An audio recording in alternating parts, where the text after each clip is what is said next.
কি ভাবছেন? আপনার বিপদের সময় আপনার বন্ধু-বান্ধব আপনাকে সাহায্য করবে? ভুল ভাবছেন। বিপদে পড়ে দেখেন বন্ধু-বান্ধব আপনার আসল চরিত্র ফুটে উঠবে।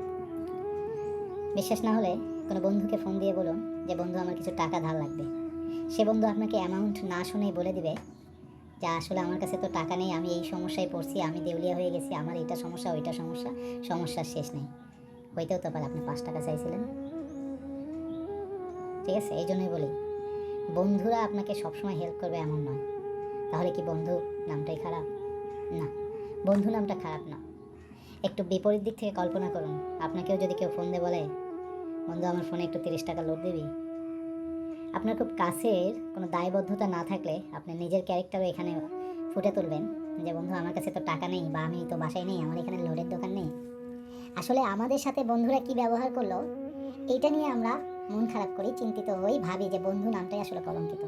কিন্তু আমি বন্ধুর সাথে কি ব্যবহার করলাম, আমরা সেইটা বিচার করি না।